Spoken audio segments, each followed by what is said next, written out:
سیدنا عبدالقادر جیلانی رحمۃ اللہ علیہ جو اپنے دور کے ایک بہت بڑے بزرگ گزرے ہیں، فرماتے ہیں کہ میں رات کو تنہائی کے لیے اپنے گھر سے دور جنگل میں چلا جاتا تھا اور درختوں کے نیچے بیٹھ کر میں عبادت کیا کرتا تھا۔ فرماتے ہیں میں ایک دن عبادت کرنے میں مشغول تھا کہ یکدم روشنی ہو گئی، سارا درخت روشن ہو گیا۔ میں حیران ہو گیا کہ ایسے تو پہلے کبھی کچھ نہیں ہوا۔ تو میں اسی سوچ میں تھا، میں نے سلام پھیرا۔ سلام پھیرنے کے بعد اس روشنی سے مجھے آواز آئی۔ کیا آواز آئی؟ کہ اے عبدالقادر، تم نے میری اتنی عبادت کی ہے، اتنی مشقت برداشت کیے ہے کہ آج کے بعد میں نے تم پر سارے فرائض معاف کر دیے۔ حضرت عبدالقادر جیلانی رحمۃ اللہ علیہ سمجھ گئے۔ انہوں نے فوراً پڑھا لا حول ولا قوت الا باللہ العلی العظیم، اعوذ باللہ من الشیطان الرجیم، کیونکہ وہ سمجھ گیا ہے کہ اللہ نے احکام اور فرائض اپنے انبیاء کو معاف نہیں کیے، مجھے کیسے معاف ہو گئے۔ اب ابلیس ظاہر ہو گیا۔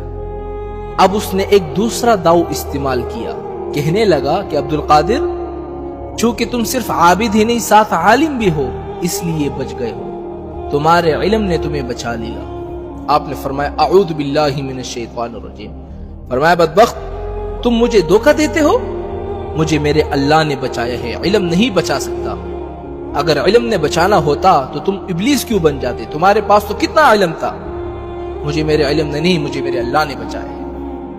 ورنہ آپ دیکھیں نا، کتنے بڑے بڑے لوگ جو ہے وہ گمراہ ہو گئے، کتنے بڑے بڑے علماء، کوئی کلامیہ بن گئے، کوئی قدریہ بن گئے، کوئی خوارج بن گئے، کتنے بڑے بڑے قداور علماء، ان کی اگر آپ کتابیں پڑھ لیں گے نا تو آپ حیران ہو جائیں گے، لیکن گمراہ ہو گئے۔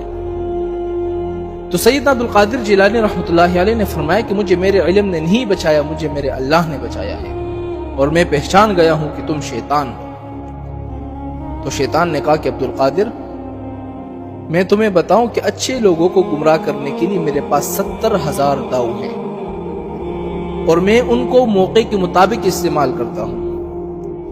آپ نے فرمایا کہ تم جتنے داؤ استعمال کرو، تمہارا اللہ والوں پر کوئی اثر نہیں ہو سکتا، کیونکہ اللہ کا فرمان ہے کہ جو میرے بندے ہیں ان پر تیرا غلبہ نہیں ہو سکتا۔ اس ملعون نے جب حضرت آدم علیہ السلام کے سجدے کا انکار کیا تھا نا، تو اس کے فوراً بعد اس نے اللہ سے کہا کہ اللہ، میں تیرے بندوں کو گمراہ کروں گا، لَأُغْوِيَنَّهُمْ أَجْمَعِينَ، سب کے سب گمراہ ہو جائیں گے، ثُمَّ لَأُغْوِيَنَّهُمْ مِنْ بَيْنِ أَيْدِيهِمْ وَمِنْ خَلْفِهِمْ، میں تیرے بندوں کو آگے سے، پیچھے سے، دائیں سے، بائیں سے، ہر حال میں گمراہ کروں گا، اور کوئی بھی باقی صحیح راستے پر باقی نہیں رہے گا۔ تو پتہ ہے اللہ نے آگے سے کیا فرمایا؟ آپ چاہتے ہیں کہ اللہ کتنا غفور الرحیم ہے۔ ابھی اللہ کا جواب سنیں کہ اے ابلیس، وَبِعِزَّتِي وَجَلَالِي، اللہ نے کس کی قسم کھائی؟ اپنی عزت و جلال کی۔ یہ کوئی چھوٹی بات نہیں ہے، اللہ نے کسی اور کی قسم نہیں کھائی۔ کیا کہا؟ وَبِعِزَّتِي وَجَلَالِي، مجھے اپنے عزت و جلال کی قسم، جب تک میرے بندہ توبہ کرتے رہیں گے میں بھی ان کو معاف کرتا رہوں گا۔ سبحان اللہ، میرے بندے 1000 دفعہ گناہ کریں گے، صرف ایک دفعہ کہہ دے کہ اللہ میری توبہ میں سارے 1000 گناہ کو معاف کر دوں گا، ایسا ہے میرے اللہ غفور الرحیم۔